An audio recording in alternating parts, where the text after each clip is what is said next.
السلام علیکم ورحمۃ اللہ وبرکاتہ۔ الحمد للہ وکفا والصلاة والسلام علی عباده الذین اصطفى، اما بعد، اعوذ باللہ السمیع العلیم من الشیطان الرجیم، بسم اللہ الرحمن الرحیم۔ ما ننسخ من آیت او ننسها نأت بخیر منها او مثلها ألم تعلم أن الله على كل شيء قدير ألم تعلم أن الله له ملك السماوات والأرض وما لكم من دون الله من ولي ولا نصير۔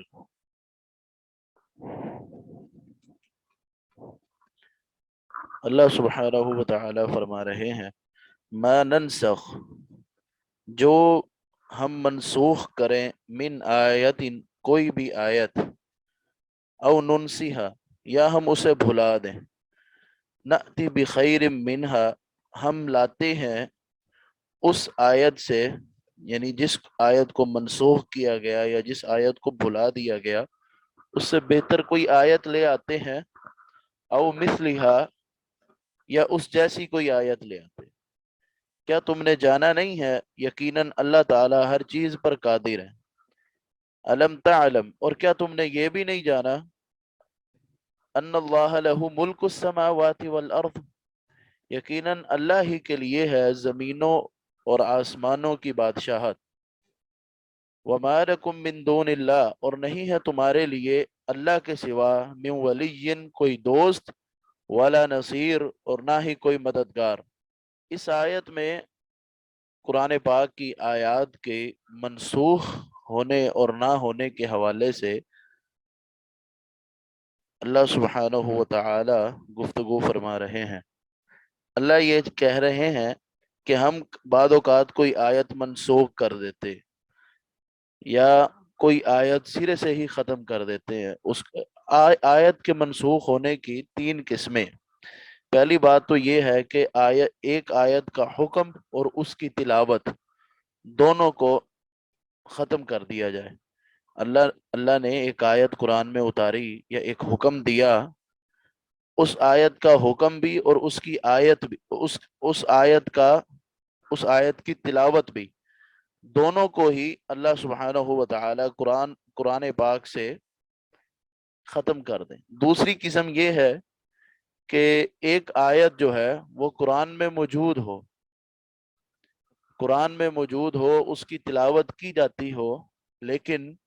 اس کا جو حکم ہے وہ منسوخ ہو گیا ہو۔ اور اسی طرح تیسری قسم وہ ہے کہ جس میں آیت تو قرآن میں موجود نہ ہو، یعنی اس کی تلاوت نہ کی جاتی ہو لیکن اس کا حکم باقی ہو۔ پہلی دو قسمیں اللہ سبحانہ و تعالی نے اس آیت میں ذکر کی، یعنی یا تو ہم کسی آیت کو منسوخ کر دیتے ہیں، اس آیت کی جگہ کوئی ناسخ لے آتے ہیں، یعنی وہ آیت لے آتے ہیں جو اس آیت کو منسوخ کرنے والی ہوتی ہے، تو آیت کی تلاوت باقی رہتی ہے لیکن اس کا حکم جو ہے وہ منسوخ کر دیا جاتا ہے۔ یا دوسری بات یہ ہے کہ آیت کی تلاوت اور اس کا حکم دونوں ہی منسوخ کر دیے جائے۔ اور تیسری بات جو اس آیت میں ذکر نہیں کی گئی وہ یہ کہ آیت کی تلاوت قرآن میں نہیں ہوتی لیکن اس آیت کا حکم باقی رہتا ہے، اور اس کی مثال وہ آیت ہے کہ جس میں شادی شدہ مرد یا شادی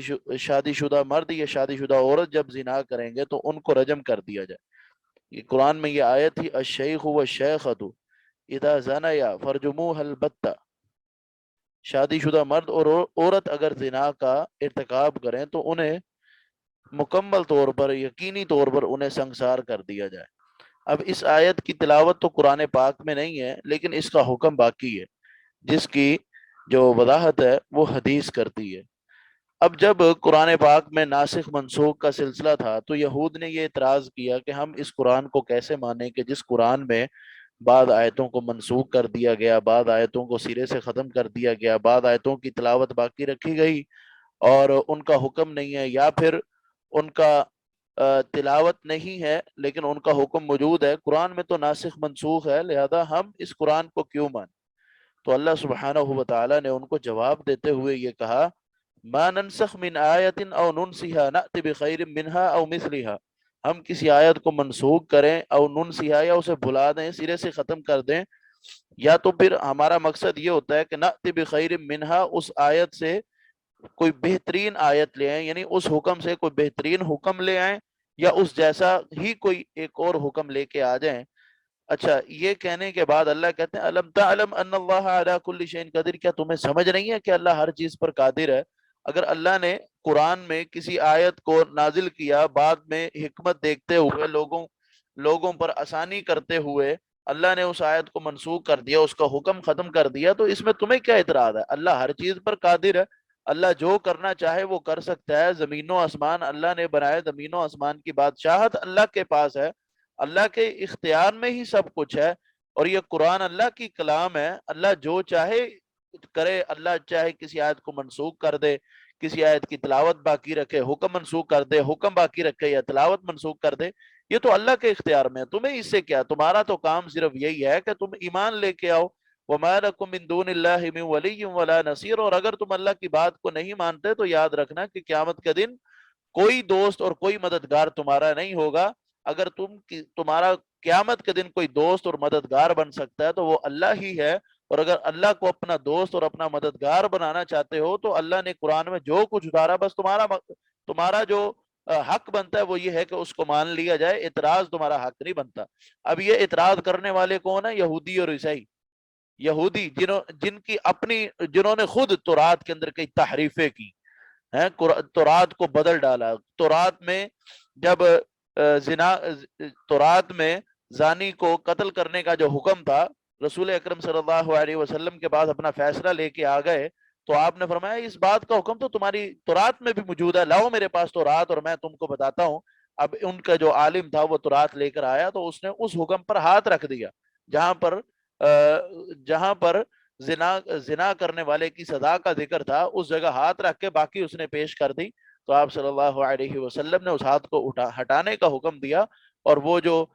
رجم والی آیت تھی، حدیث کے الفاظ ہیں کہ رجم والی آیت جو ہے وہ چمک رہی تھی، یعنی بالکل واضح اور روشن تھی۔ اپنا حال ان کا یہ ہے کہ اپنی تورات کو ماننے کے لیے تیار نہیں تھے، اور اگر اللہ نے کسی حکمت کے تحت کسی آیت کو منسوخ کر دیا اور اس کی جگہ کوئی اور آیت لے کے آ گئے ہیں تو ان کو اعتراض ہو رہا ہے کہ ایسا کیوں ہوا، لہذا ہم نے قرآن کو نہیں ماننا۔ لہذا اللہ ان کو یہ کہہ رہے ہیں وَمَا لَكُم مِّن دُونِ اللَّهِ مِن وَلِيٍّ وَلَا نَصِيرٍ، قیامت کے دن تمہارا اللہ کے علاوہ کوئی اور مددگار نہیں ہے۔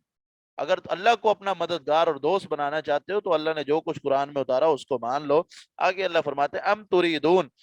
کیا تم ارادہ کرتے ہو ان تسألوا رسولکم، کہ تم اپنے رسول سے سوال کرو، کما سئل موسیٰ من قبل، جس طرح کے سوال موسیٰ علیہ السلام سے اس سے پہلے کیے گئے تھے۔ ومن یتبدل الکفر بالایمان، اور جو کفر کو ایمان کے بدلے تبدیل کرے گا، فقد ضل سواء السبیل، تحقیق یعنی تحقیق وہ گمراہ ہو گیا سیدھے راستے سے۔ یعنی موسیٰ علیہ السلام سے جس طرح تم سوال کیا کرتے تھے، موسیٰ علیہ السلام کو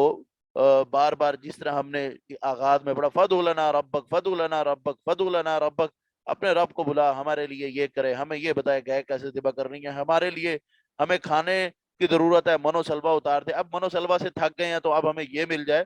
جس طرح کے تم سوال موسیٰ سے کرتے تھے، اب تم یہ چاہتے ہو کہ تم محمد صلی اللہ علیہ وسلم سے بھی یہ سوال کرو، اس طرح کے مطالبے کرو، اس طرح کی باتیں منواؤ۔ تو اللہ فرماتے ہیں وَمَن يَتَبَدَّلِ الْكُفْرَ بِالْإِيمَانِ، جو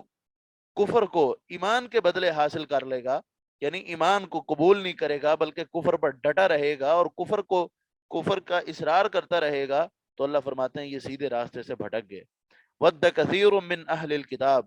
پسند کرتے ہیں بہت سے اہل کتاب، یعنی اہل کتاب میں اکثر لوگ یہ چاہتے ہیں لو یردونکم من بعد ایمانکم کفارا، کاش کہ وہ لوٹا دے تم کو تمہارے ایمان کے بعد کفر کی حالت میں۔ یعنی یہ جو اہل کتاب ہیں یہ چاہتے ہیں کہ اب اگر تم نے ایمان قبول کر لیا ہے تو یہ تم ایمان کو چھوڑ کر کافر ہو جاؤ۔ حسدا من عند انفسہم، اور یہ ایسا کیوں کرنا چاہتے ہیں؟ یہ اپنے آپ سے حسد کرتے ہوئے، اپنے نفسوں میں حسد کرتے ہوئے تمہارے ساتھ یہ ایسا کرنا چاہتے ہیں کہ تمہیں ایمان سے ہٹا کر کفر کی طرف لے جائیں. من بعد ما تبین لہم الحق، اس کے بعد کہ ان کے لیے حق واضح ہو گیا. من بعد اس کے ما تبین جو واضح ہو گیا، لہم ان کے لیے، الحق حق، یعنی حق کے واضح ہو جانے کے بعد یہ حسد کرتے ہوئے یہ چاہتے ہیں کہ تمہیں ایمان سے ہٹا کر تمہیں کفر کی طرف لے جائیں. فَاعْفُوا وَاصْفَحُوا حَتَّى يَأْتِيَ اللَّهُ بِأَمْرِهِ، اللہ کہتے ہیں درگزر کرو، معاف کرو. فَاعْفُوا درگزر کر دو، وَاصْفَحُوا معاف کر دو، حَتَّى يَأْتِيَ اللَّهُ بِأَمْرِهِ جب تک اللہ کا کوئی فیصلہ نہیں آ جاتا. ان اللہ علی کل شیء قدیر، یقیناً اللہ ہر چیز پر قادر ہے. وَأَقِيمُوا الصَّلَاةَ اور تم نماز قائم کرو. وَآتُوا الزَّكَاةَ اور زکوٰۃ کی ادائیگی کرو. وَمَا تُقَدِّمُوا اور جو کچھ تم آگے بھیجو گے، لِأَنفُسِكُمْ اپنے لیے،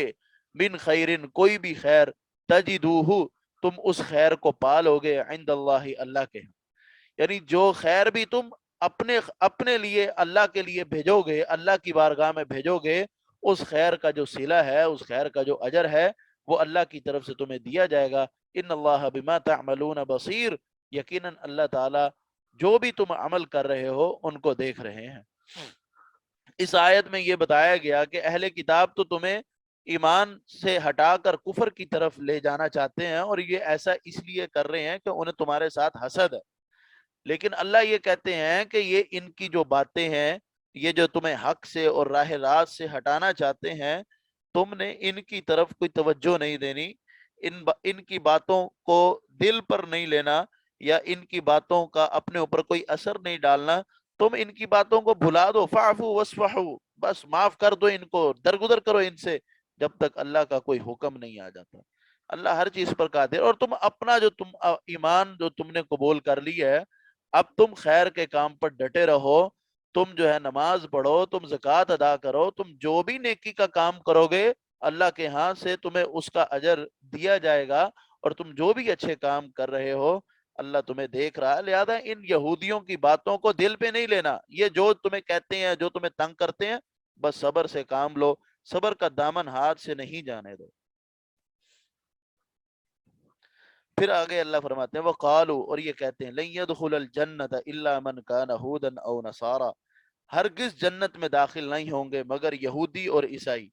اللہ فرماتے ہیں تلک امانیہم، یہ تو ان کی آرزویں ہیں، یہ ان کی تمنائیں ہیں، یہ ان کی خواہشیں ہیں کہ صرف جنت کے اندر یہودیوں اور عیسائیوں نے داخل ہونا ہے. کہتے ہیں ہرگز جنت میں داخل نہیں ہوں گے مگر یہودی اور عیسائی.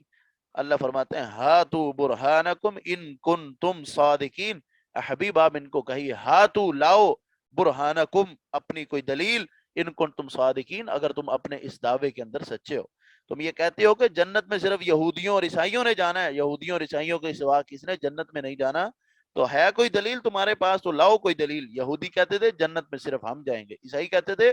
جنت میں صرف ہم نہیں جانا ہے، باقی کسی مسلمان نے، قرآن کو ماننے والے اور آخری نبی کے پیروکار نے جنت میں نہیں جانا. تو اللہ نے کہا ابھی آپ ان کو کہیے کہ اگر ان کے پاس اپنے اس بات کی کوئی دلیل ہے تو یہ دلیل لے کے آئیں. آگے اللہ کہتے ہیں بلا، کیوں نہیں، من اسلم وجہہ للہ، جنت میں پھر جائے گا کون؟ اس کے بارے میں اللہ فرماتے ہیں جو اپنے چہرے کو اللہ کے سپرد کر دے گا. اسلم وجہہ، جو سپرد کرے گا اپنے چہرے کو اللہ کے، وہو محسن، اور وہ نیکی کرنے والا ہو، فلہ اجرہ عند ربی، تو اس کے لیے اس کا اجر ہے اس کے رب کے ہاں. یعنی جو اپنا چہرہ اللہ کے سپرد کرے، اسلم یسلم، اسلام باب افعال سے ہے، اس کا معنی اسلام کا معنی اپنے آپ کو کسی کے سپرد کر دینا. اور دین جو ہے ان الدین عند اللہ الاسلام، اور اللہ کے نزدیک دین صرف اور صرف اسلام ہی ہے. اور اسلام کیا ہے کہ اپنے آپ کو اللہ اور اس کے رسول کے سپرد کر دینا. جو کام اللہ کرنے کا کہیں وہ کرنا، جو رسول اللہ کرنے کا کہیں وہ کرنا، اور جس کام سے اللہ اور رسول منع کر دیں اس سے رک جانا. اس چیز کا نام اسلام ہے. من اسلم وجہہ للہ، جو اپنے چہرے کو اللہ کے سپرد کر دیتا ہے، اسلام کو قبول کر دیتا ہے، قبول کر لیتا ہے، اور اسلام قبول کرنے کے بعد وہ محسن، وہ خلوص کے ساتھ نیک کام کرنے والا ہے، تو وہ اپنا اس نیک کام کا جو اجر ہے وہ اپنے رب کے ہاں پالے گا. کسی بھی نیک کام کی قبولیت کے لیے 3 شرطیں ہیں. ایک بندہ نیک کام کرتا ہے، وہ اللہ کی بارگاہ میں قبول ہونا چاہیے. اس کی قبولیت کے لیے 3 شرطیں جو ہیں وہ لازمی ہیں. سب سے پہلے بندہ مسلمان ہو، اسلام کو قبول کرے.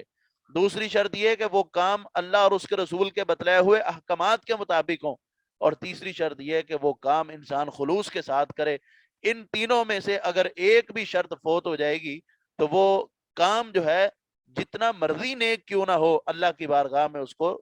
ریجیکٹ کر دیا جائے گا، قبول نہیں کیا جائے گا۔ انسان، ایک شخص مسلمان نہیں ہے وہ اللہ اور اس کے رسول کی بات کو نہیں مانتا، لیکن وہ خیر خواہی کے کاموں میں،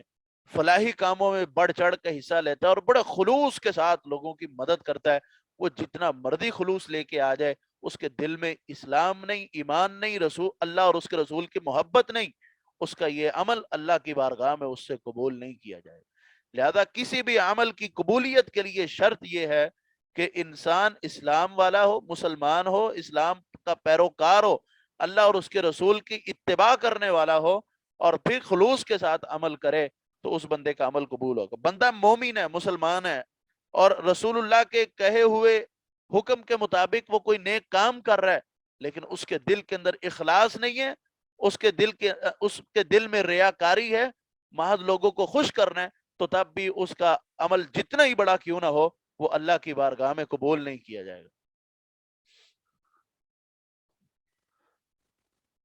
اور یہ یہودی وقالو، اور یہ کہتے ہیں لن يدخل الجنہ، ہرگز نہیں داخل ہوگا جنت میں مگر جو یہودی، من کان ہودن، مگر جو یہودی تھا یا عیسائی تھا۔ اللہ فرماتے ہیں تلک امانیہم، یہ محض ان کی آرزویں ہیں، تمنائیں ہیں۔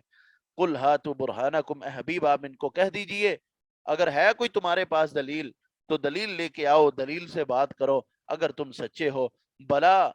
کیوں نہیں، سنو، توجہ سے بات سنو۔ من اسلم وجہہ للہ، جو اپنے چہرے کو اللہ کے سپرد کر دے گا، وہ محسن، اور وہ خلوص کے ساتھ نیک کام کرنے والا ہوگا، فلہ اجرہ عند ربی، تو اس کے لیے اس کام کا اجر ہے اس کے رب کے ہاں۔ ولا خوف علیہم ولا هم یحزنون، اور قیامت کے دن اس کو نہ کوئی خوف ہوگا اور نہ کوئی غم ہوگا۔ پہلے یہ آیت تقریباً کو تیسری چوتھی دفعہ ہم پڑھ رہے ہیں، ولا خوف علیہم ولا هم یحزنون، اور میں ہر آیت کے ساتھ یہ بات بتاتا ہوں کہ خوف جو ہے بندے کو آنے والے کسی آزمائش اور مصیبت پہ ہوتا ہے، اور غم جو ہے بندے کو اس کام پہ ہوتا ہے جو انسان سے نقصان ہو جائے، اس کے اوپر بندے کو غم ہوتا ہے۔ قیامت کے دن جنت ان لوگوں کو جو اپنے آپ کو اللہ کے سپرد کر دیں گے، اور جو نیکی والے عمل کرنے والے ہوں گے، اللہ اور اس کے رسول کی اتباع میں زندگی بسر کرنے والے ہوں گے، قیامت کے دن ان کو اس بات کا ڈر نہیں ہوگا کہ انہیں جہنم میں پھینکا جائے، اور اس بات کا غم نہیں ہوگا کہ دنیا کے اندر اپنی زندگی ضائع کر کے آئے ہیں۔ آگے اللہ فرماتے ہیں وقالت الیہود، یہودی کہتے ہیں لیست النصارى علی شیء، عیسائی کسی بھی چیز پر نہیں ہے، لیست النصارى نہیں ہے عیسائی علی شیء کسی چیز پر، وقالت النصارى، اور نصارى عیسائی کہتے ہیں لیست الیہود نہیں ہے یہود علی شیء کسی چیز پر، وہم یتلون الکتاب جبکہ وہ کتاب کو پڑھتے ہیں، کذالک اسی طرح، قال الذین کہا ان لوگوں نے، لا یعلمون جو نہیں جانتے، مثل قولہم ان جیسی بات، یعنی ان جاہلوں نے بھی ان جیسی بات کہی، فاللہ یحکم بینہم یوم القیامہ، تو اللہ فیصلہ کرے گا ان کے بعد، ان کے درمیان قیامت کے دن، اس چیز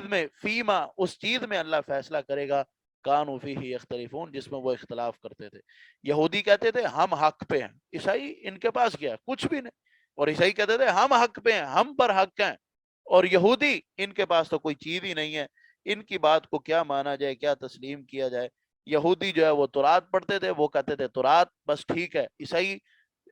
انجیل پڑھتے تھے اور کہتے تھے بس یہی ٹھیک ہے، لیکن تورات و انجیل کے اندر جو رسول اللہ صلی اللہ علیہ وسلم کی بشارتیں تھیں، آپ کی اطاعت و فرما برداری کی باتیں تھیں، اور آپ کے آخری نبی ہونے کے جو دعوے تھے، ان دونوں نے ان کو نہیں مانا بلکہ اپنی منمانی کی، اور رسول اللہ صلی اللہ علیہ وسلم کو ماننے سے انکار کیا۔ اسلام جو ہے اپنے سے پہلے جتنے بھی صحیفے اور جتنے بھی کتابیں نازل ہوئی ان کی تصدیق کرتا ہے، ان کو مانتا ہے،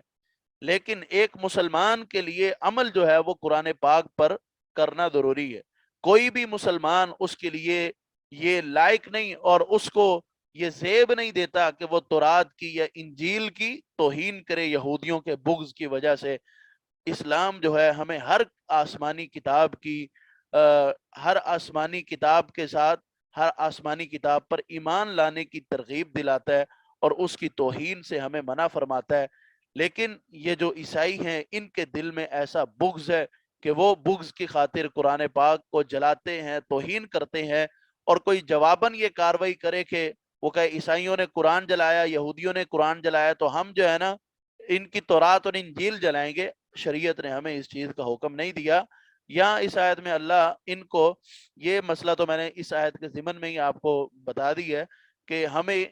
ہم یہ کہیں کہ یہ قرآن کی توہین کر رہے ہیں لہذا ہم ان کی کتابوں کی توہین کریں، ایسا مسلمان کو دیب نہیں دیتا، نہ ہی اسلام نے مسلمان کو ایسا کرنے کا حکم دیا. لیکن یہودیوں کا کیا تھا؟ یہ کہتے تھے بس تورات ٹھیک ہے، عیسائی کہتے تھے انجیل ٹھیک ہے. بات یہ ہے کہ جو کتابیں ان پر اتری اس میں رسول اللہ کی نبوت کا، آپ کی رسالت کا تذکرہ موجود ہے، آپ کا نام تک ذکر کر دیا گیا، لیکن اس کے بعد بھی یہ ایمان نہیں لاتے. وہم یتلون الکتاب، یہ کتاب کو پڑھ رہے ہیں، اس کے اندر رسول اللہ کے بعثت کے دلائل موجود ہیں، آپ کے نبی اور رسول ہونے کے دلائل موجود ہیں، لیکن اس پر ایمان نہیں لاتے. اللہ کہتے ہیں کذالک قال الذین لا یعلمون مثل قولہم، جو جاہل لوگ ہیں انہوں نے بھی ان جیسی بات کہی کہ بس ہم جس جگہ پہ ہیں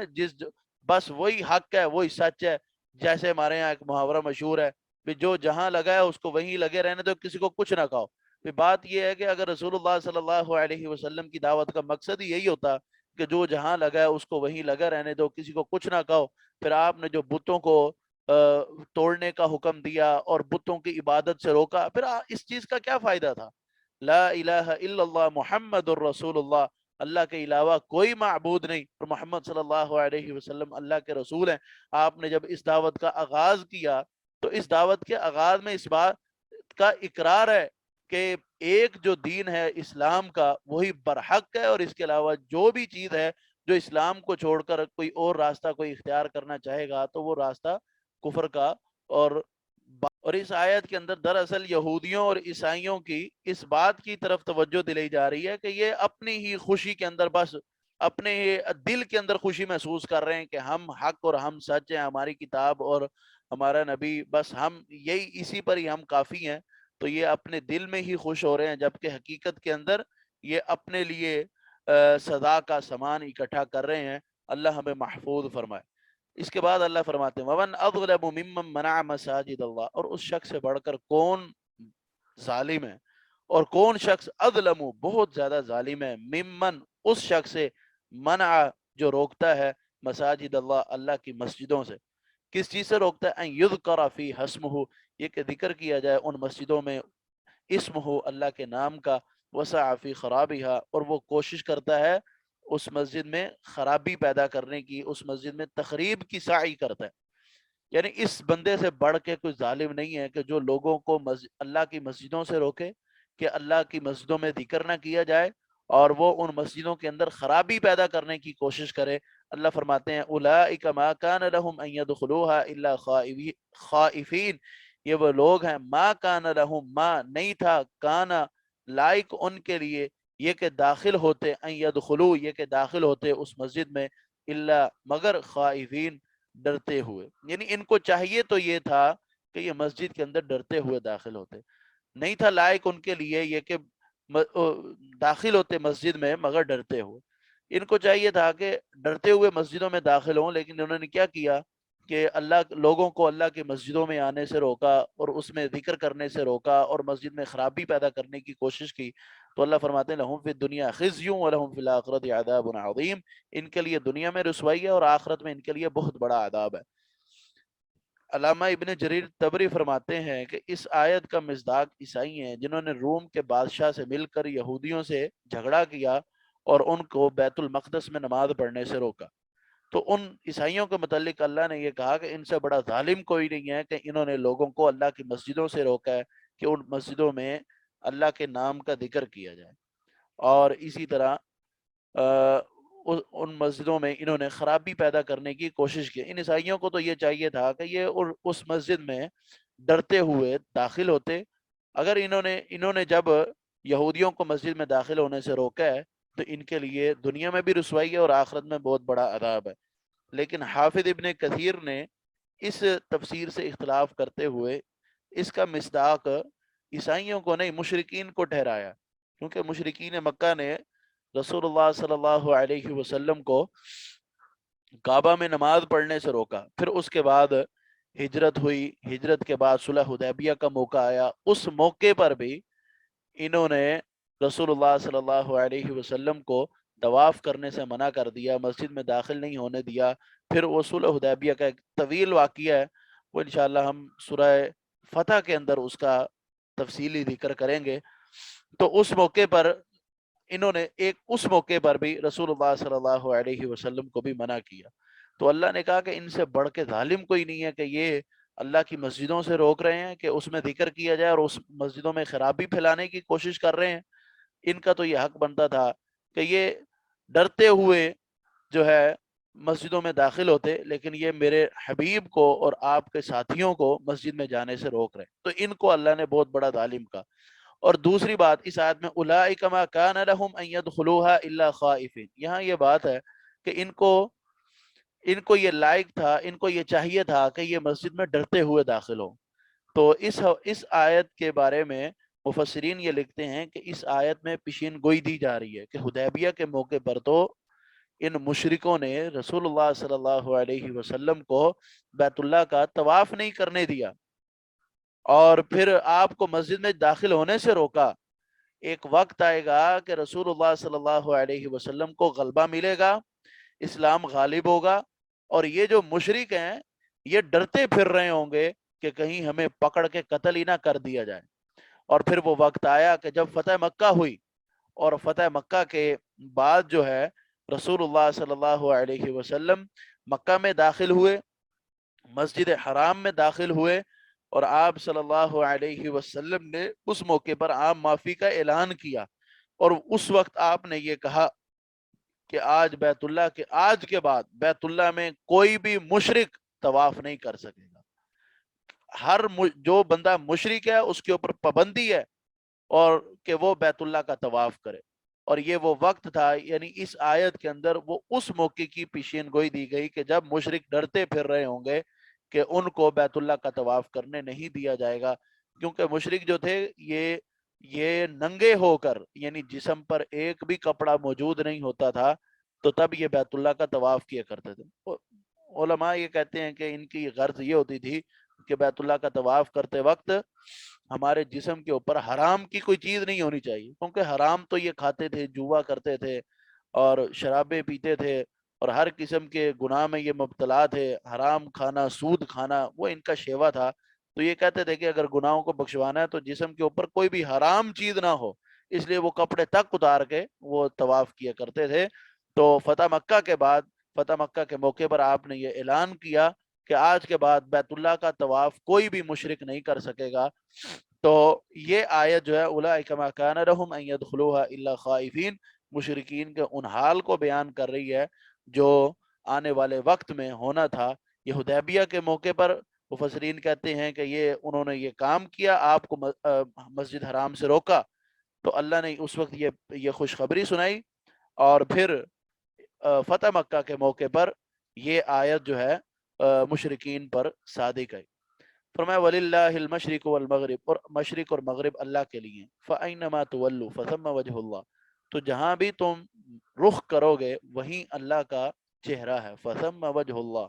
تو وہیں اللہ کا چہرہ ہے۔ ان اللہ واسع علیم، اللہ وسعت والے اور جاننے والے ہیں۔ پہلی بات اس آیت میں وَلِلَّهِ الْمَشْرِقُ وَالْمَغْرِبُ، اللہ کے لیے مشرق اور مغرب ہے۔ قرآن پاک میں ایک جگہ ہے رب المشرقین و رب المغربین، دو مشرق اور دو مغرب کا رب ہے۔ پھر ایک جگہ ہے رب المشارق والمغارب، مشرقوں اور مغربوں کا رب ہے، یہاں پر واحد کے ساتھ آیا۔ پھر سورہ رحمان کے اندر تثنیہ کے ساتھ آیا، اور پھر غالباً سورہ صافات میں جمع کے ساتھ آیا۔ بھی جب مشرق اور مغرب ایک ہے تو تین انداز سے گفتگو کی گئی ہے۔ تو قرآن پر اعتراض کرنے والوں نے اعتراض کیا کہ یہ کیا بھائی، پہلے واحد کے ساتھ پھر تثنیہ کے ساتھ بھی آیا، جمع کے ساتھ بھی آیا، اس لیے قرآن کی جو آیات ہیں وہ ایک دوسرے کے مخالف ہیں۔ جس قرآن کے اندر اختلاف ہو اس کو کیسے مانا جائے؟ تو علماء اور مفسرین بڑا بہترین انداز سے جواب دیتے ہیں۔ کہا کہ وَلِلَّهِ الْمَشْرِقُ وَالْمَغْرِبُ، جہاں واحد کا ذکر ہوا تو وہاں مطلقاً مشرق اور مغرب مراد ہے. کہا جاتا ہے کہ مشرق یعنی سورج کے طلوع ہونے کی جگہ، اور مغرب جو ہے سورج کے غروب ہونے کی جگہ. یعنی یہاں سے واحد کا ذکر کر کے صرف وہ سمت مراد ہے جہاں سے سورج طلوع ہوتا ہے اور جہاں پر سورج غروب ہوتا ہے. سورہ رحمان کے اندر رب المشرقین و رب المغربین یعنی تثنیہ کا بولا گیا، دو مشرقوں کا رب ہے اور دو مغربوں کا رب ہے. تو علماء یہ کہتے ہیں کہ مشرق، دو مشرقیں اور دو مغربیں سے مراد یہ ہے کہ سردیوں اور گرمیوں میں سورج کے طلوع اور سورج کے غروب ہونے کی جگہ جو ہیں وہ الگ الگ ہوتی ہیں. تو اس لیے یہ دو مشرقیں اور مغرب سے سورج کی جو سردیاں اور گرمیوں کی جو سمت ہے وہ مراد لی گئی. پھر تیسری جگہ یہ ہے رب المشارق والمغارب، یعنی یہاں پر جب جمع لائی گئی کہ مشرقوں اور مغربوں کا رب ہے، تو اس حوالے سے یہ جواب دیا جاتا ہے ان اختلاف کرنے والوں کو اور قرآن پر انگلی اٹھانے والوں کو کہ سورج کے روزانہ کے طلوع ہونے کی جو جگہ ہے وہ مختلف ہوتی ہے. روزانہ سورج ایک جگہ سے طلوع نہیں ہوتا بلکہ مختلف جگہوں سے روزانہ سورج جو ہے وہ طلوع ہوتا ہے. تو یہاں پر روزانہ کی جو مختلف جگہ ہیں یہاں پر ان کا اعتبار کیا گیا. وَلِلَّهِ الْمَشْرِقُ وَالْمَغْرِبُ، اور اللہ ہی کے لیے مشرق اور مغرب ہے. فَأَيْنَمَا تُوَلُّوا فَثَمَّ وَجْهُ اللَّهِ، جہاں تم رخ کرو وہیں اللہ کا چہرہ ہے. اس آیت کے بھی جو شان نزول ہیں علماء مفسرین مختلف انداز سے بیان کرتے ہیں. پہلا ایک بعض علماء نے تو یہ بھی کہا کہ ہجرت کے بعد جو ہے مسلمان بیت المقدس کی طرف رخ کر کے نماز پڑھتے تھے، تو مسلمانوں کو اس بات کا رنج تھا. اس موقع پر یہ آیت اتری کہ تم افسوس کیوں کرتے ہو، تم جہاں بھی رخ کرو گے وہیں پر اللہ کی تو تمہارا جو سجدہ ہوگا، تمہارا جو قبلہ ہوگا، وہ تو تم نے سجدہ تو اصل اللہ کو کرنا ہے. تم جہاں بھی رخ کرو تو سجدہ اللہ کو ہی ہوگا، لہذا غم میں پڑنے کی کوئی بات نہیں. اور پھر اسی طرح پہلے قبلہ بیت المقدس تھا، اس کے بعد جب بیت اللہ کو قبلہ بنایا گیا تو یہودیوں نے اعتراض کیا یہ کیا ابھی قبلہ تبدیل ہو گیا ہے، ایسا نہیں ہونا چاہیے تھا کہ قبلہ کو کیوں تبدیل کیا گیا. تو معترضین تو وہ تھے، اعتراض تو کرنے کے وہ ماہر تھے. اب جب قبلہ کی تبدیلی کا حکم ہوا تو پھر انہوں نے اعتراض کیا، تو اس آیت کے ذریعے ان کو یہ جواب دیا گیا کہ تم جہاں بھی رخ کرو فثم وجہ اللہ، وہیں اللہ کا چہرہ ہے. مطلب سجدہ تو اللہ کو ہی ہونا ہے، لہذا تمہیں گھبرانے اور پریشان ہونے کی کوئی بات نہیں. تیسرا مسئلہ اس آیت میں یہ بھی سمجھ آتا ہے کہ کوئی شخص اگر نفلی نماز پڑھنا چاہتا ہے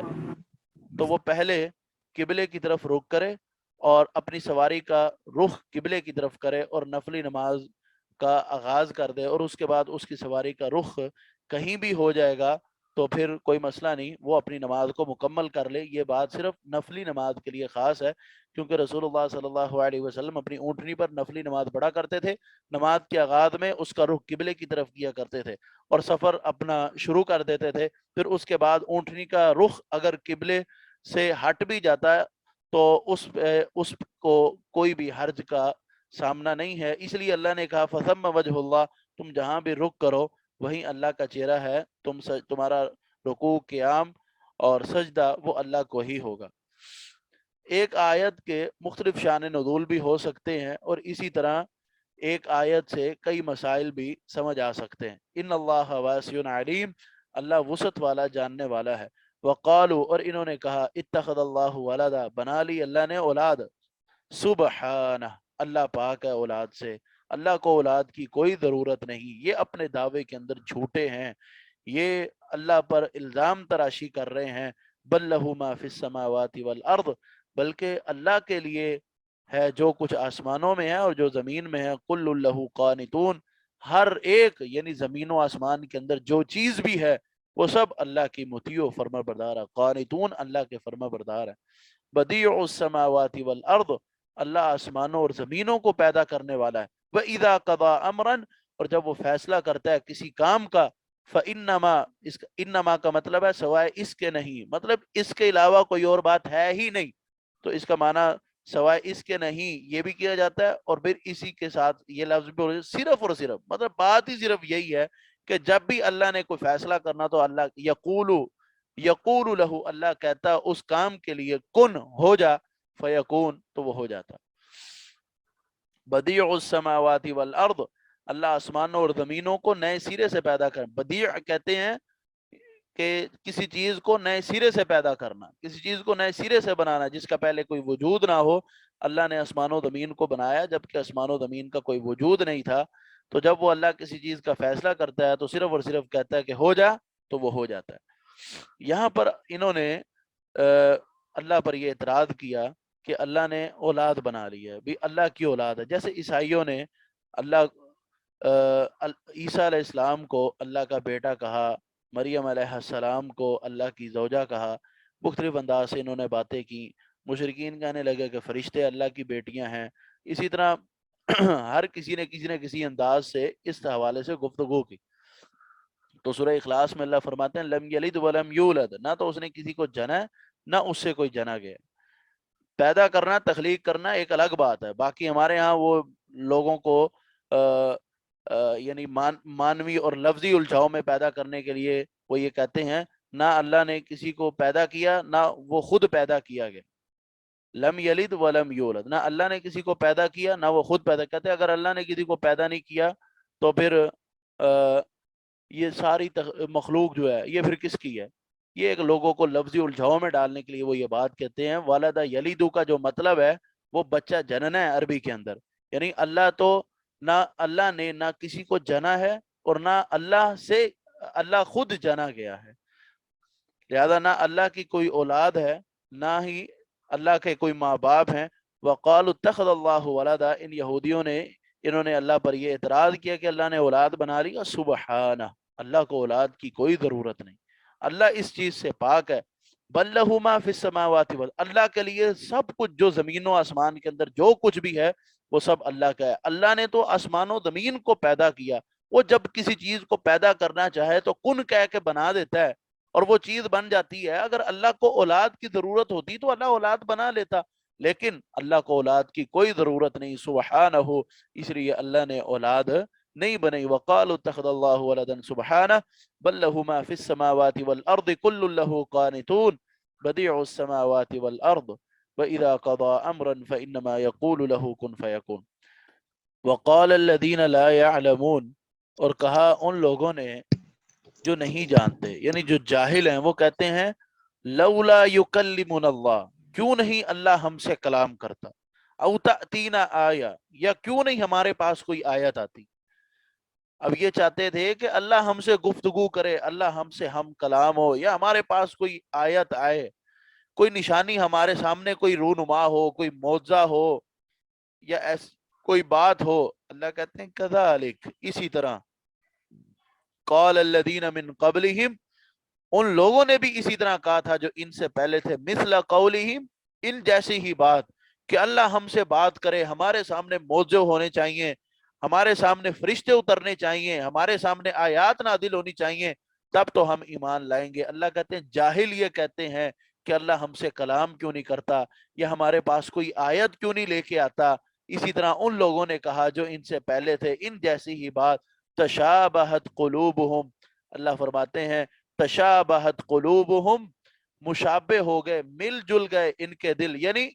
ان کے دلوں نے بھی وہی بات سوچی اور وہی بات کہی جو ان سے پہلے لوگوں کے دلوں نے کہی تھی۔ قد بینا الآیات لقوم یوقنون، اللہ فرماتے ہیں جو یقین کرنے والے ہیں، یقین کرنے والی قوم کے لیے ہم نے اپنی نشانیاں کھول کھول کر بیان کر دی۔ قد بینا الآیات لقوم یوقنون، یقین کرنے والوں کے لیے ہم نے کھول کھول کر اپنی نشانیوں کو بیان کر دیا۔ اب اس آیت کے مصداق وہ مشرکین عرب ہیں جنہوں نے یہ مطالبہ کیا، اور اسی طرح کا مطالبہ یہودیوں نے بھی کیا تھا۔ اب کیونکہ ان کے اوپر کوئی اثر، ان کا اثر آ چکا تھا، جس طرح وہ بغاوتیں کرتے تھے، انہی کی روش کو اختیار کرتے ہوئے انہوں نے بھی یہ کہا کہ اللہ ہم سے بات کرے اور ہمارے سامنے کوئی معجزہ اور کوئی آیت اترنی چاہیے۔ تشابہت قلوبہم، یعنی اللہ فرماتے ہیں کہ ان کے دل اور ان کے دل جو ان سے پہلے تھے یکساں ہو گئے، ایک جیسے ہو گئے۔ یعنی مشرکین عرب کے دل کفر و اناد اور انکار و سرکشی میں اپنے سے پہلے لوگوں کے دلوں کے ساتھ مشابہ ہو گئے، جیسے سورہ داریات میں اللہ سبحانہ و تعالی نے فرمایا کذالک ما اتى الذین من قبلهم من رسول الا قالوا ساحر او مجنون، ان سے پہلے لوگوں کے پاس کوئی رسول آتا تو اس کو یہ کہتے جادوگر ہے، یہ تو مجنون ہے،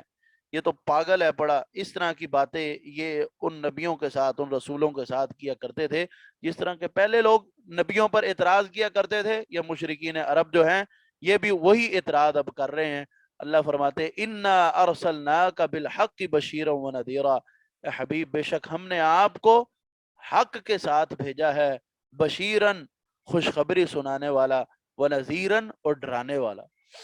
اللہ نے آپ کو حق دے کر بھیجا، اور حق قرآن کی صورت میں ہے، رسول اللہ صلی اللہ علیہ وسلم کی بات کی صورت میں ہے، اور جو آپ کی بات کو لے گا، آپ سے اس حق کو حاصل کر لے گا، وہ کامیاب و کامران ہو جائے گا۔ اس حق میں کیا ہے؟ آپ خوشخبری سناتے ہیں، لوگوں کو ڈراتے ہیں، عمل کرنے والوں کو جنت کی خوشخبری دیتے ہیں، اور ناکام لوگوں کو اور جو شخص شریعت کے مطابق عمل نہیں کرتا اس کو جہنم سے ڈرانے والے ہیں۔ وَلَا تُسْأَلُ عَنْ أَصْحَابِ الْجَحِيمِ، اللہ فرماتے ہیں آپ سے جہنمیوں کے متعلق سوال نہیں کیا جائے گا۔ جو جہنم میں چلا گیا، جس نے آپ کی بات کو نہیں مانا اور اس کو جہنم کے اندر پھینک دیا گیا، اب آپ سے اس جہنمی کے متعلق سوال نہیں کیا جائے گا کہ آپ اس کو راہ راست پر کیوں نہیں لائے۔ آپ کا کام صرف یہ ہے کہ آپ لوگوں کو ڈرائیں، لوگوں کو ہماری خوشخبریاں سنائیں، لوگوں کو ہمارے عذاب سے ڈرائیں۔ ہم نے آپ کو حق دے کر بھیج دیا گیا، اتبعوا ما انزل الیکم من ربکم، او لوگو جو بھی چیز تمہارے رب کی طرف سے تم پر آ گئی ہے، تمہارے پاس پہنچ چکی ہے، بس اس کی پیروی کر لو۔ جو اس کے پیچھے چل پڑے گا وہ کامیاب ہو جائے گا، جو نہیں چلے گا اور جہنم میں داخل ہو گیا تو آپ اس کی فکر نہ کریں، آپ سے اس کے بارے میں سوال نہیں کیا جائے۔ فرمایا وَلَن تَرْضَى عَنْكَ الْيَهُودُ وَلَا النَّصَارَى، اور اے حبیب وَلَن تَرْضَى، اور ہرگز نہیں راضی ہوں گے، ان کا آپ سے، الیہود یہود، ولا النصارى اور نہ عیسائی، حتی تتبع ملتہم، حتیٰ کہ آپ ان کے دین کی پیروی شروع کر دیں۔ یہودی اور عیسائی آپ سے کسی صورت میں بھی آپ سے کسی صورت میں بھی راضی نہیں ہوں گے جب تک آپ ان کے دین کی پیروی نہ کر لیں۔ آپ ان کو سمجھائیں، کہہ دیں، قل، آپ کا کام ہے کہہ دینا، قل کہہ دیجئے، ان ہدی اللہ، یقیناً اللہ کی ہدایت، هو الہدا، وہی ہدایت ہے، جو ہدایت اللہ کی طرف سے آئی ہے، حقیقی طور پر ہدایت وہی ہے۔ وَلَئِنِ اتَّبَعْتَ أَهْوَاءَهُمْ، اے حبیب اگر آپ نے ان کی خواہشوں کی پیروی کی، بعد الذی جاءک من العلم، اس علم کے بعد جو آپ کے پاس آ چکا، ما لک من اللہ من ولی ولا نصیر، نہیں ہوگا آپ کے لیے اللہ کی طرف سے کوئی دوست اور نہ کوئی مددگار۔ اب یہاں پر اللہ سبحانہ وتعالی اپنے نبی کو یہ فرما رہے ہیں آپ جتنا مرضی کر لیں ان یہودیوں اور عیسائیوں کو راضی کرنے کے لیے، حتیٰ کہ آپ ان کے دین کی پیروی شروع کر دیں، یا آپ سے راضی نہیں ہو سکتے۔ اور ان کو کہہ دیجئے جو ہدایت ہے وہ اللہ کی ہدایت ہی حقیقی ہدایت ہے، جو رہنمائی اللہ کی طرف سے ملی ہے وہی رہنمائی کامیابی اور کامرانی کی طرف لے کے جانے والی ہے۔ اس کے علاوہ جو کچھ ہے وہ سب باطل فرق اور باطل طریقے ہیں۔ اور پھر اللہ فرماتے ہیں اگر آپ نے ان کی خواہش کی پیروی کر لی، یہ جو آپ کو کہتے ہیں نا کہ یہودی ہو جاؤ، عیسائی ہو جاؤ، اگر آپ نے ان کی خواہش کی پیروی کر لی جبکہ آپ کے پاس علم آ چکا ہے، آپ کے پاس آپ پر نبوت اتر چکی ہے، آپ پر قرآن اتر چکا ہے، آپ پر میری بات اتر چکی ہے، آپ پر وحی نازل ہو چکی ہے، آپ کو علم ہو چکا کہ آپ سچے رسول ہیں، اللہ کی جنت جہنم ہر چیز کا آپ کو علم ہو چکا، اس کے باوجود اگر آپ نے ان کی بات کو مانا تو یاد رکھنا آپ کے لیے اللہ کی طرف سے کوئی بھی مددگار اور کوئی بھی دوست نہیں ہوگا۔ یہاں مخاطب تو رسول اللہ صلی اللہ علیہ وسلم کو کیا گیا، لیکن مراد امت کو لیا گیا کہ امت میں سے کوئی فرد یہ چاہے کہ وہ یہودیوں کے حق میں کوئی بات کرے، عیسائیوں کے حق میں کوئی بات کرے، ان کے کرسمس ڈے کی تائید کرے اور اس میں جا کر ان کو خوش کرنے کے لیے کہ مسلمان بھی ہم سے خوش ہوتے ہیں، یا ان کو راضی کرنے کے لیے کوئی ایسا کام کرے جس کا تعلق ان کے دین کے ساتھ ہو، وہ جو کچھ مرضی کر لے وہ ان کو راضی نہیں کر سکتا۔ اور دوسری بات کہ اگر یہودیوں اور عیسائیوں کی تم بات کو مان لو گے اور ان کے دین کی پیروی کر لو گے تو پھر اللہ کی طرف سے تمہارے لیے نہ کوئی دوست ہوگا نہ کوئی مددگار ہوگا۔ حدیث میں آتا ہے رسول اللہ صلی اللہ علیہ وسلم نے فرمایا اہل کتاب کے لیے یہ ضروری ہے کہ وہ مجھ پر ایمان لائیں، اگر اہل کتاب میں سے کوئی شخص مجھ پر ایمان نہیں لائے گا وہ کفر کی حالت میں مرے گا۔ اہل کتاب کے پاس رسول اللہ صلی اللہ علیہ وسلم کی نبوت کی تائید پہنچ چکی ہے، اس کے باوجود اگر یہ اپنی ہی کتاب سے پڑھ کر، اپنی ہی کتاب سے دیکھ کر نبی اکرم صلی اللہ علیہ وسلم کا اقرار نہیں کرتے تو یہ راہ راست پر نہیں ہے، اور یہ کفر کی طرف جا رہے ہیں اور جہنم کی طرف جا رہے ہیں۔ الذین آتیناہم الکتاب، جن کو ہم نے، وہ لوگ دی ہم نے ان کو الکتاب کتاب، یتلونہ وہ پڑھتے ہیں، ہو اس کتاب کو، حق تلاوتہ اس طرح کے جیسے تلاوت کرنے کا حق ہے، حق تلاوتہ اس کی تلاوت کے حق کے ساتھ، اولئک یؤمنون بہ یہی وہ لوگ ہیں جو اس پر ایمان لاتے ہیں، ومن یکفر بہ اور جو کفر کرے گا اس کتاب کا، وَأُولَٰئِكَ هُمُ الْخَاسِرُونَ تو یہ لوگ خسارہ میں۔ اللہ کہتے ہیں کہ ہم نے ان کو کتاب دی،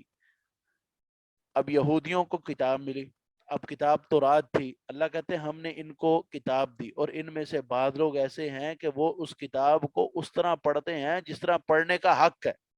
اس کتاب کی تلاوت اس انداز سے کرتے ہیں کہ جس طرح کتاب کی تلاوت کرنے کا حق بنتا ہے۔ اولئک یؤمنون بھی اللہ کہتے ہیں یہی لوگ اس کتاب پر ایمان لاتے ہیں، جو کتاب کے پڑھنے کا حق ادا کرتے ہیں ان کا ہی کتاب کے اوپر ایمان ہوتا ہے۔ کتاب کے پڑھنے کا حق یہ ہے کہ اس کو اس کے انداز میں پڑھا جائے، اور پڑھنے کے بعد اس کتاب کے مطابق زندگی بسر کی جائے، اپنے لیے اس کتاب کو اصول بنایا جائے زندگی گزارنے کا، اور اس کتاب کے بتلائے ہوئے اصولوں کے مطابق زندگی کو گزارا جائے، یہ اس کتاب کو پڑھنے کا حق ہے۔ تو اللہ فرماتے ہیں جو اس کتاب کا انکار کرے گا، یعنی اس کتاب کے مطابق زندگی نہیں گزارے گا، یہی لوگ خسارے کے اندر ہیں۔ اب یہاں یہودیوں میں سے بعض نیک صفت لوگ بھی تھے، جیسے عبداللہ بن سلام جو ہیں رضی اللہ تعالی عنہ، جو یہودیوں کے عالم تھے، تو تورات کو پڑھتے تھے، اور پھر جب رسول اللہ صلی اللہ علیہ وسلم کے متعلق انہوں نے خبر سنی، کیونکہ ان کا تورات کے اوپر مضبوط ایمان تھا، جن کا تورات پر ایمان تھا انہوں نے رسول اللہ کی خبر سننے کے بعد آپ کی بارگاہ میں تشریف لائے اور آپ کو نبی تسلیم کیا، اسلام کو قبول کیا، اور قرآن کے مطابق زندگی بسر کرنے کا انہوں نے وعدہ کیا۔ لیکن انہی یہودیوں میں کچھ ایسے خبیث الصفت انسان تھے جنہوں نے تورات پڑھنے کے باوجود اس تورات کے اندر لفظی اور معنوی تحریفیں کی، اس کتاب کو نہیں مانا، اس تورات کو نہیں مانا، اور رسول اللہ کا انکار کیا۔ اللہ یہاں پر ان لوگوں کا ذکر کر رہے ہیں جنہوں نے تورات کو اس طرح پڑھا جس طرح پڑھنے کا حق تھا، جس میں عبداللہ بن سلام تھے اور ان کے ساتھی تھے کہ جو اچھے انداز سے تورات پر ایمان لاتے تھے، رسول اللہ کی بعثت کی خبر سن کر آپ کے پاس تشریف لائے اور اسلام قبول کیا۔ عبداللہ بن سلام کے بارے میں ان کی ایک مشہور حدیث ہے، فرماتے ہیں کہ جب مدینے میں آپ کی خبر کا چرچا میں نے سنا تو میں نے یہ کہا کہ آج میں جاتا ہوں اور دیکھتا ہوں کہ وہ نبی کیسا ہے اور وہ کن باتوں کی دعوت دیتا ہے۔ جب یہ سننے کے لیے، یہ آپ سے ملنے کے لیے گئے، کہتے ہیں سب سے پہلی بات جو کہتے ہیں کہ سب سے پہلی بات جو میں نے رسول اللہ صلی اللہ علیہ وسلم کی زبان سے سنی تھی وہ یہ تھی کہ آپ نے فرمایا یا ایہا الناس افشوا السلام واطعموا الطعام وصلوا الارحام صلوا باللیل والناس نیام تدخلوا الجنت بسلام۔ عبداللہ بن سلام کہتے ہیں کہ یہ وہ پہلی باتیں تھیں جو میں نے رسول اللہ کی زبان سے سنی، اور آپ فرما رہے تھے افشوا السلام، لوگو سلام کو عام کرو، واطعموا الطعام، لوگو بھوکھوں کو، جن کے پاس کھانے کو کچھ نہیں ان کو کھانا، اطعموا الطعام کھانا کھلاؤ، وصلوا الارحام صلہ رحمی کرو، رشتہ داروں کے ساتھ اچھا سلوک کرو، وصلوا باللیل والناس نیام، اور رات کو اٹھ کر نمازیں پڑھو جب کہ لوگ سو رہے ہوتے ہیں۔ جب تم یہ کام کرو گے تدخلوا الجنت بسلام، تم اللہ کی جنت میں سلامتی کے ساتھ داخل ہو جاؤ گے۔ فرماتے ہیں کہ پہلی یہ باتیں تھیں جو میں نے رسول اللہ کی زبان سے سنی، اور میں نے کہا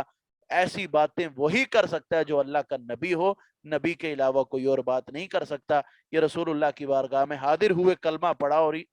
مسلمان ہو گئے۔ یہاں پر ان لوگوں کا ذکر ہے کہ جن کو کتاب دی اور انہوں نے کتاب کو اس طرح پڑھا جس طرح پڑھنے کا حق تھا، اللہ فرماتے ہیں یہی لوگ ایمان والے ہیں، اور جو کتاب کا کفر کرے گا وہ خسارے کے اندر۔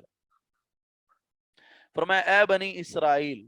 یا بنی اسرائیل، اے یعقوب کے بیٹو، اذکرو، یاد کرو، نعمتی، میری نعمت کو، التی، وہ نعمت، انعمت علیکم، جو میں نے تم پر انعام کی، وانی فضلتکم علی العالمین، اور میں نے تم کو جہان والوں پر فضیلت دی۔ اور اس دن سے ڈر جاؤ، نہیں فائدہ دے گا کوئی نفس کسی نفس کو، ولا یقبل منها عدل، اور نہیں قبول کیا جائے گا اس سے کوئی بدلہ، ولا تنفعها شفاعہ، اور نہیں نفع دے گی اس کو، کسی بھی نفس کو، کوئی شفاعت، کوئی سفارش، ولا هم ینصرون، اور نہ وہ مدد کیے جائیں گے۔ ان کو جو فضیلت دی گئی اس وقت کے جتنی امتیں آ چکی تھیں، ان امتوں میں سب سے زیادہ فضیلت ان بنی اسرائیلیوں کو دی گئی، اور پھر ہماری امت کے آنے کے بعد سب سے بہترین اور سب سے فضیلت والی امت جو ہے وہ امت محمدیہ ہے۔ کن تم خیر امہ، تم بہترین امت ہو۔